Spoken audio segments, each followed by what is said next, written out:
দেখেন, আমেরের জীবনে অনেক বড় স্বপ্ন ছিল।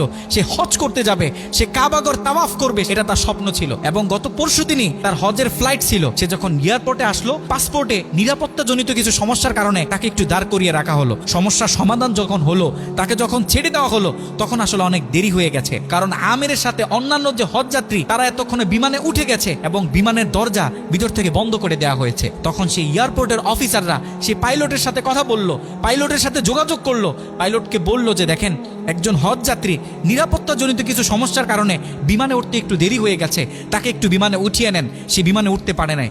তখন পাইলট স্পষ্ট বলেছে, যেই বিমানের দরজা একবার বন্ধ হয়ে গেছে, সেই বিমানের দরজা দ্বিতীয়বার কারোর জন্য আর খোলা হবে না। কথা বলে পাইলট বিমানটা আকাশে ফ্লাই করলো। সেই অফিসাররা তখন আমেরকে বুঝাইতেছে, দেখো বিমান তো চলে গেছে, তুমি আর যেতে পারবে না, তুমি বাড়িতে চলে যাও, নেক্সট টাইমে তুমি হজে যাওয়ার জন্য ট্রাই করো। তখন সে আমাদের মুসলিম ভাই, সে হজ যাত্রী, সে কি বলেছে জানেন? সে বলেছে, আমি আমার রবের উপর পরিপূর্ণ তাকওয়া রাখলাম, আমি আমার রবের উপর পরিপূর্ণ আস্থা রাখলাম, আমি হজ করেই বাড়িতে ফিরবো, হজ না করে আমি বাড়িতে ফিরবো না।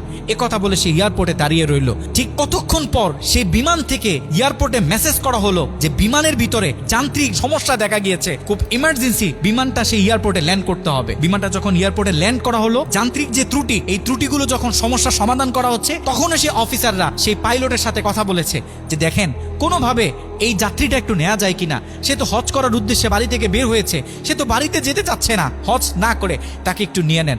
তখনও সে পাইলট বলেছে যে না। কথা বলে সে পাইলট আবারও বিমানটা আকাশে ফ্লাই করালো। তখনও সে অফিসাররা আমেরকে গিয়ে বোঝাচ্ছে। আমের তখনও বলতেছে, আমার রবের উপর আমার পূর্ণ আস্থা আছে, আমি তো আমার রবকে চিনি, সে আমাকে হতাশ করবে না, সে আমার মনের আশা রাখবে, আমি হজ করেই বাড়িতে ফিরবো। কথা যখন বলতেছে, এর ঠিক কিছুক্ষণ পরে আবারও সেই বিমান এয়ারপোর্টে মেসেজ করলো যে বিমানের ভিতরে এখন আগের চেয়ে বেশি কিছু যান্ত্রিক ত্রুটি দেখা গিয়েছে, বিমানটা আকাশে ফ্লাই করতেছে না, বিমানটা এমার্জেন্সি, আবার এয়ারপোর্টে ল্যান্ড করতে হবে। বিমানটা যখন এয়ারপোর্টে ল্যান্ড করলো, তখন সে পাইলট নিজে বিমান থেকে নেমে সে অফিসারদেরকে বলতেছে, সেই হজ যাত্রী কই, যাকে ছাড়া আমরা মক্কার উদ্দেশ্যে রওনা দিলাম, তাকে আমার হাতে তুলে দেন। আমি যতটুকু বুঝতেছি, তাকে ছাড়া এই বিমান যতবারই আমরা আকাশে ফ্লাই করব, মক্কার উদ্দেশ্যে রওনা হব, আমার মনে হয় না যে এই বিমান স্বাভাবিকভাবে মক্কাতে গিয়ে পৌঁছাবে। তখন সে পাইলট সে আমেরের হাত ধরে নিজে নিয়ে সে বিমানের ভিতরে বসিয়ে দিল। দেখেন, আল্লাহ পাক তো স্পষ্ট বলতেছে, ওয়ামান ইয়াতাওয়াক্কাল আলাল্লাহি ফাহুয়া হাসবুহ, যে আমি আল্লাহর উপর তাওয়াক্কুল করবে, তার জন্য আমি যথেষ্ট, যত বড় বিপদ হোক। যখন আপনি আল্লাহর উপর তাওয়াক্কুল করবেন, তখন আল্লাহ পাকের পক্ষ থেকে আপনার উপর যে বারাকা, যে ব্লেসিং গুলো আছে, এগুলো তখন আল্লাহ পাক বাড়িয়ে দিবে।